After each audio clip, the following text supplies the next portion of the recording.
ಕಾಲೇಜಲ್ಲಿ ಇವತ್ತು ನಮ್ಮ ಬ್ರಾಂಚ್ ಅವ್ರನ್ನ ಹೊರಗಡೆ ಕರ್ಕೋಗ್ತಿದ್ದಾರೆ. ಎಲ್ಲಿಗೆ ಅಂದ್ರೆ ಬೂಚೇಶ್ವರ ಟೆಂಪಲ್. ಈ ದೇವಸ್ಥಾನವನ್ನು ಬೂಕೇಶ್ವರ ಅಥವಾ ಬೂಚೇಶ್ವರ ದೇವಸ್ಥಾನ ಎಂದು ಕರೆಯುತ್ತಾರೆ. ಈ ದೇವಸ್ಥಾನ ನಮ್ಮ ಹಾಸನ ಜಿಲ್ಲೆಯ ಕೋರುವಂಗಳ ಎಂಬ ಸ್ಥಳದಲ್ಲಿ ಇದೆ. ಇದನ್ನು 12ನೇ ಶತಮಾನದ ಹಿಂದೂ ದೇವಸ್ಥಾನ ಎಂದು ಕರೆಯಲಾಗುತ್ತದೆ. ಇದನ್ನು ರಾಜ ಬಳ್ಳಾಳನ ಆಳ್ವಿಕೆಯಲ್ಲಿ ಬೂಚಿ ಎಂಬ ಶ್ರೀಮಂತ ಪೋಷಕ ನಿರ್ಮಿಸಿದನು. ಈ ದೇವಸ್ಥಾನ ಶೈವರ ದೇವಸ್ಥಾನವಾಗಿದೆ. ಇದು ಅವಳಿ ದೇವಾಲಯವಾಗಿದ್ದು 2 ಗರ್ಭಗುಡಿಗಳು ಪರಸ್ಪರ ಎದುರಾಗಿದೆ. ವೈದಿಕ ದೇವತೆಗಳ ಕಲಾಕೃತಿಗಳನ್ನು ಭಕ್ತಿಪೂರ್ವಕವಾಗಿ ಪ್ರದರ್ಶಿಸಲಾಗಿದೆ.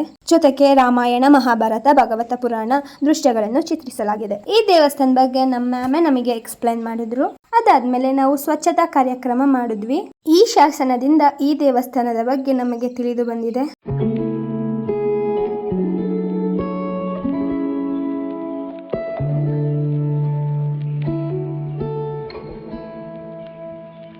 ಅದಾದ್ಮೇಲೆ ಹಳ್ಳಿಯ ಜನರಿಗೆ ಆರೋಗ್ಯ ಕಾರ್ಡ್ ಬಗ್ಗೆ ಮಾಹಿತಿಯನ್ನು ತಿಳಿಸಿಕೊಟ್ಟೆವು. ಆಯುಷ್ಮಾನ್ ಕಾರ್ಡ್ ಬಗ್ಗೆ ವಿವರ ತಿಳಿಸಿದ್ವಿ. ಜೊತೆಗೆ ಐತಿಹಾಸಿಕ ಸಂರಕ್ಷಣೆ ಬಗ್ಗೆ ಜನರಿಗೆ ತಿಳಿಸಿ ಮಾಹಿತಿ ಕೊಟ್ಟೆವು. ಹಾಗೆ ಅಲ್ಲಿನ ಜನ ಸ್ವಚ್ಛತೆ ಬಗ್ಗೆ ಹೇಳಿ ಅಲ್ಲಿಯ ಸ್ಥಳೀಯ ಜಾಗವನ್ನು ನಾವು ಸ್ವಚ್ಛಗೊಳಿಸಿದೆವು. ಆ ಊರಿನ ಎಲ್ಲಾ ಜನಗಳ ಮನೆಗೆ ಹೋಗಿ ಎಲ್ಲಾ ತರಹದ ಮಾಹಿತಿಯನ್ನು ತಿಳಿಸಿಕೊಟ್ಟಿದ್ದೇವೆ. ಎಲ್ಲಾ ಸ್ಥಳೀಯ ಜನರಿಗೆ ಮಾಹಿತಿ ಕೊಟ್ಟ ಮೇಲೆ ನಮ್ ಸರ್ ನಮಗೋಸ್ಕರ ಅವ್ರ ಕೈಯಾರೆ ಅವ್ರ ಮನೇಲೆ ನಮಗೋಸ್ಕರ ಪಲಾವ್ ಮತ್ತೆ ಕೇಸರಿ ಭಾತ್ನ ರೆಡಿ ಮಾಡ್ಕೊ ಬಂದಿದ್ರು. ಟೇಸ್ಟ್ ಅಂತೂ ಸಖತ್ತಾಗಿತ್ತು. ಪಲಾವ್ ಮತ್ತೆ ಕೇಸರಿ ಭಾತ್ನ ತಿನ್ಕೊಂಡು ಎಂಜಾಯ್ ಮಾಡ್ತಾ ಇದ್ವಿ. ಏನ್ ಗೊತ್ತಾ, ಯಾರಿಗೂ ಹೇಳ್ಬೇಡಿ, ನಮ್ ಸರ್ದೇ ಒಂದು ಹೋಟ್ಲ್. ಮತ್ತೆ ಎಲ್ಲಾ ಕೆಲಸ ಮುಗಿದ್ಮೇಲೆ ಆ ಊರಿಂದ ವಾಪಸ್ ಬಂದ್ವಿ.